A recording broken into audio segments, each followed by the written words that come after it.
अस्सलाम वालेकुम जी। आज का लेक्चर हमारे पास है इनफाइनाइटेशनल कॉन्टेक्ट ट्रांसफॉर्मेशन। तो इससे पहले हमने जो कैनोनिकल ट्रांसफॉर्मेशन देखी ये वही है, मगर इसमें कंडीशन आप कह लो एक और हमने थोड़ी सी चेंज हो गई। तो होता क्या है, क्या इसमें समझना है वो सारी देखते हैं। तो हमारे पास मेन टाइटल हुआ इनफाइनाइटेशनल कॉन्टेक्ट ट्रांसफॉर्मेशन। इसकी स्टेटमेंट देखते हैं तो हम कहेंगे ये ऐसी ट्रांसफॉर्मेशन है जिसमें जो नए कोऑर्डिनेट्स हैं यानी वेरिएबल क्यू आई पी आई ये डिफर हो जाएंगे, वेरी कर जाएंगे ओल्ड सेट ऑफ कोऑर्डिनेट से यानी स्मॉल क्यू आई पी आई से। इसका मतलब जब आप कोऑर्डिनेट चेंज करेंगे उसमें कुछ बदलाव आएगा, जबकि पहले ऐसे नहीं होता था, मगर वो बदलाव इंतहाई इंतहाई इंतहाई कम होगा।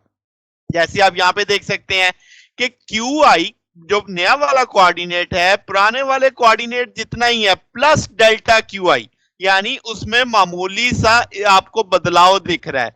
इसी तरीके से पी आई आपके पास बराबर है पुराने कोऑर्डिनेट के मगर प्लस डेल्टा पी आई, यानी उसमें कुछ बदलाव आया है।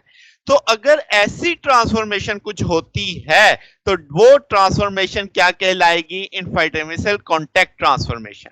ठीक है, तो हम ज्योमेट्री में नहीं जा रहे, हम क्लासिकल मैकेनिक्स के लिहाज से इसको स्टडी कर रहे हैं कि आपने कोऑर्डिनेट्स चेंज किए, उस कोऑर्डिनेट्स में पुराने कोऑर्डिनेट्स और नए कोऑर्डिनेट्स में कुछ बदलाव आ गया। इससे पहले जो लेक्चर थे हमने उसमें टाइम को हेल्ड कांस्टेंट किया था। अब मैं टाइम को कांस्टेंट नहीं हेल्ड कर रहा, यानी उसमें थोड़ा सा टाइम में भी बदलाव को नोट करेंगे, उसको भी शामिल करेंगे। ठीक है, यहां पे जो आप देख रहे हो डेल्टा क्यू आई और डेल्टा पी आई, ये वो इनफाइनाइटेशनल चेंज है जो क्यू आई और पी आई में इंड्यूस होंगी जब हम कैनोनिकल ट्रांसफॉर्मेशन करेंगे। ठीक है, बात होगी, ये बात भी क्लियर है।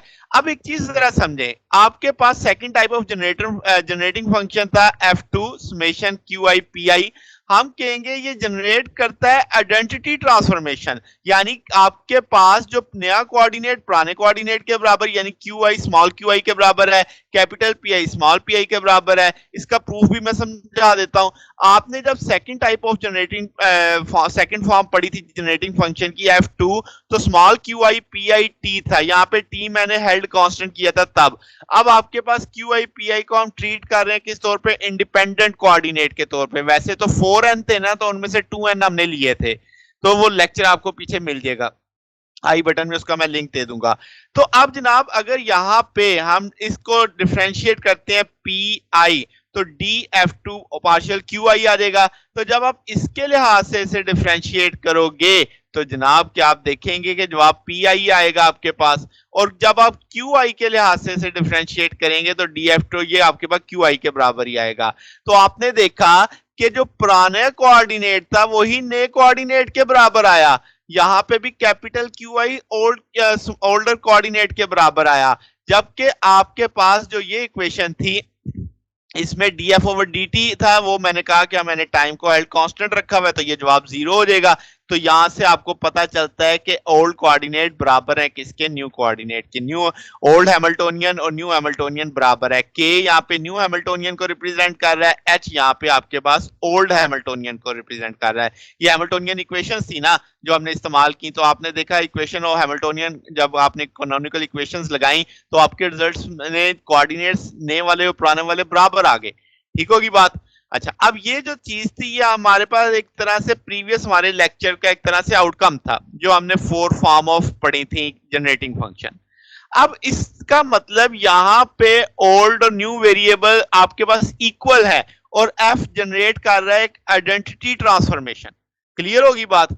अब आपके पास अगर मैं कहूं कि जो हमारा आज का टॉपिक है उसमें क्या हो रहा है कि जनरेटिंग फंक्शन आपके पास जनरेट तो कर रहा है वेरिएबल्स ने वाले, मगर उनमें एक इनफाइनाइटली चेंज भी शामिल कर रहा है। जैसे आप यहां पे देखो तो ये सेकंड टाइप ऑफ आपके पास जनरेटिंग फंक्शन ही है F2 QI प्लस। अब ये एप्सिलॉन जी QI आ गया। यहां पे जो एप्सिलॉन है ये वो आपकी जो मामूली सा बदलाव आ रहा है उस पैरामीटर को जाहिर करेगा, और आपके पास जो नए कोऑर्डिनेट्स हैं GQI वो आर्बिट्रेरी है यानी के पास। अच्छा, अब इस चीज को जरा समझते हैं कि ये जो इक्वेशन 1 है ये हमें क्या बता रही है, जरा डिटेल में जाते हैं। अब ये जो आपके पास इक्वेशन 1 है इसमें अगर आप हैमिल्टोनियन इक्वेशन ऑफ मोशन लगाते हैं तो क्या आप इधर देखें कि D F to over P I है, तो अब आपने क्या किया, ये फर्स्ट इक्वेशन इस्तेमाल की, D F to over Q I, जब आप क्यू आई के लिहाज से इसे करेंगे तो आपके पास पी आई आ जाएगा, जैसे हम पहले देख चुके हैं कि एफ टू डिपेंडेंट है किस पे, Q I P I D पे। तो आपने इसे कहा था क्यू आई पी आई को आप इंडिपेंडेंट ट्रीट कर रहे हैं, तो जब आप एफ टू को क्यू आई के लिहाज से देखेंगे पी आई आएगा, प्लस अब आपकी वो एक चेंज इंट्रोड्यूस कर रहा है साथ में कि इतनी चीज भाई आपकी उस वाली चेंज में ऐड करोगे तब नए कोऑर्डिनेट के बराबर आओगे, तो वो epsilon naught partial ji over partial Q I आ गया, ठीक है, क्योंकि जी भी आपका क्यू आई पी आई पे डिपेंड कर रहा है, जब आप क्यू आई के लिहाज से डिफरेंशियल करोगे तो आपके पास ये वैल्यू आ जाएगी। अब जनाब इसका मतलब आप अगला अगर आप उसके इक्वेशन ऑफ मोशन देखते हो तो Q I F two P I आ जाएगा, जब आप इस पी आई के लिहाज से एफ टू को डिफरेंशियल करोगे तो क्यू आई आ जाएगा plus epsilon partial ji over partial P I आ जाएगा, और जबकि हम जानते हैं कि आपके पास D F over D T तो जीरो होता है, तो ये ओल्डर बराबर है। तो इसका मतलब दो ही मेरे कंसर्न जा रही हैं जिसमें मुझे बदलाव देखना है।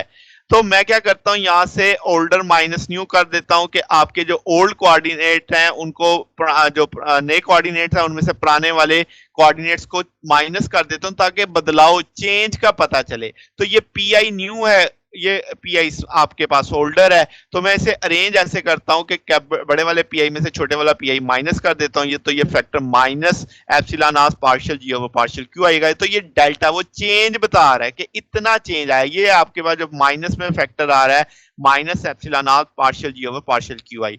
इसी तरीके से नीचे वाले में देखो तो ओल्डर न्यू में से ओल्डर माइनस कर देंगे तो ये क्यू आई दूसरी तरफ जाके माइनस हो जाएगा, तो आपके पास फैक्टर ये आ जाएगा, तो ये डेल्टा क्यू आई को जाहिर करेगा कि भाई क्यू आई कोऑर्डिनेट्स में कितना बदलाव आ रहा है, तो वो आपके पास प्लस में आ गया, plus epsilon are partial ji over partial P I आ गया। अब यहाँ पे जो आपके पास P I minus P I और Q I minus Q I ये इनफाइटाइमिसल यानी इंतहाई छोटे हैं, अगर ये आपके पास ये इंतहाई छोटे हैं तो पी आई को हम रिप्लेस कर देते हैं किससे, यानी बड़े पी आई को स्मॉल पी आई से रिप्लेस कर देते हैं, तो आपके पास ये जो अब जहां जहां बड़ा पी आई आ रहा है उसकी जगह छोटा पी आएगा, जैसे डेरिवेटिव यहाँ पे है तो ये बड़ा पी आ रहा है, इसकी जगह मैंने छोटा पी आई कर दिया। अब आपके जो जी था उसमें बड़ा पी आ रहा था, मैंने स्मॉल पी आई कर दिया। तो इसका मतलब यही दो इक्वेशन है जो ऊपर लिखी हुई है, इक्वेशन नंबर 3 वो किस शक्ल में आ जाएंगी, डेल्टा पी आई बराबर आ जाएगा minus epsilon are partial ji over partial Q I, और नीचे वाली equation partial Q I plus में है आपके पास partial ji over partial P I या पी आई स्मॉल में है, ठीक है। तो अब ये इक्वेशन जो 4 बन गई है ये अब आपको बता रही है कि बदलाव कितना था, चेंज कितनी आई, ठीक है। तो ये आपके पास हम कहेंगे कि जो जब आप इनफाइटिमिसली कॉन्ट्रैक्ट ट्रांसफॉर्मेशन देख रहे होते हैं तो आपके पास ये जो डिस्क्रिप्शन है वो ट्रांसफर हो जाती है जी में, ठीक है। आप यानी आप एफ के साथ नहीं समझा रहे, यानी आपका जो ओरिजिनल फंक्शन था वो तो एफ था, F2 second type of generating function, मगर अब जो आप चेंज बता रहे हैं वो आप जी किस फंक्शन के लिहाज से बता रहे हैं, जी के लिहाज से बता रहे हैं, तो इसका मतलब जी एक नया जनरेटिंग फंक्शन है जो कि आपके पास जनरेट करता है इनफाइटिमिसली कॉन्टैक्ट ट्रांसफॉर्मेशन। बात समझ आ गई? तो इसका मतलब ये जो ट्रांसफॉर्मेशन जो चेंज वाली है वो एफ से नहीं होगी, वो एक नए जनरेटिंग फंक्शन से आएगी जो कि जी होगा। अच्छा, ये एक बात हो गई। अब अगला एक स्पेशल केस जरा देख लेते हैं।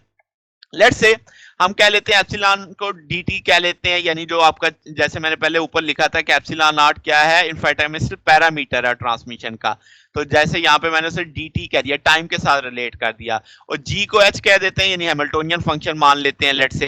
तो आपके पास ये जो इक्वेशन 4 बनी थी इसमें देखो हम क्या क्या बदलाव करेंगे, डेल्टा पी आई आ जाएगा, माइनस की जगह माइनस आ जाएगा, एप्सिलॉन की जगह dt आ गया और g की जगह h आ गया, यानी जहां जहां बदलाव आया मैंने मेंशन कर दिया, सेम इसी तरह dt आ गया, h आ गया। अब यहां से अगर मैं हैमिल्टोनियन इक्वेशन ऑफ मोशन को देखूं तो वो इस रूप में होती हैं, यानी partial H over partial P आई मेरे पास मौजूद है, यहाँ पे partial H over partial Q I मेरे पास मौजूद है, यहाँ पे नेगेटिव भी उसके साथ है तो पी आई डॉट आ जाएगा। तो आप देखो इसमें यहाँ पे minus partial H over partial Q I, क्या मैं उसकी जगह पी आई डॉट लिख सकता हूँ? मैंने लिख दिया।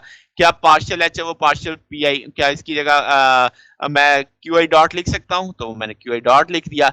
अब ये डॉट है, इसका मतलब ये टाइम के लिहाज से डिफरेंशियल है, तो D P I over D T लिखेंगे, डी टी डी टी से कैंसिल हो जाएगा, इसी तरह D Q I over D T लिखेंगे, डी टी डी टी से कैंसिल हो जाएगा। तो ये चेंज समझ आई कि भाई आपके पास ये जो चेंज है ये कॉन्जुगेट वेरिएबल है, यानी कि इनफाइटामेसली चेंज है कोऑर्डिनेट में dt टाइम, क्योंकि आपने जो चेंजिंग पैरामीटर था dt रखा।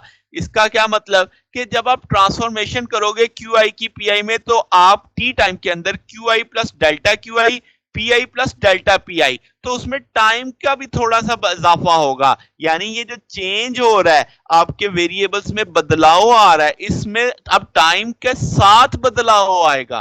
ठीक है, अब इसका मतलब ये हुआ कि आपके पास सिस्टम की मोशन जो डेल्टा टी टाइम जो इंतहाई कम है, अब आपने उसे किससे जाहिर किया था? हैमिल्टोनियन से जाहिर किया था, जी को एच कर दिया था ना।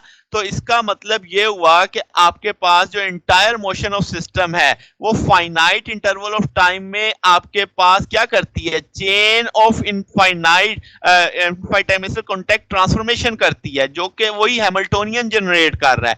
मतलब अब आपके पास मामूली वक्त गुजरता जाएगा और आपके कोऑर्डिनेट्स में बदलाव आता जाएगा। जैसे जैसे टाइम चेंज होगा वैसे वैसे कोऑर्डिनेट्स में जो आपकी ट्रांसफॉर्मेशन हो रही है ओल्डर टू न्यू, उसमें आपकी वैल्यू चेंज होती चली जाएगी। ठीक है, तो हम कहेंगे कि ये आपके पास कंटिन्यूस एवोल्यूशन है किसका? कैनोनिकल ट्रांसफॉर्मेशन का।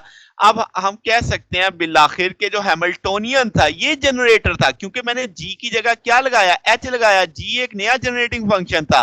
तो आपके पास जो हैमिल्टोनियन है वो क्या है? वो हम कहेंगे एक जनरेटिंग फंक्शन है, यानी जो मोशन को जनरेट करता है फेस स्पेस में टाइम के लिहाज से। इससे पहली कंसिडरेशन में टाइम 0 रखा गया था।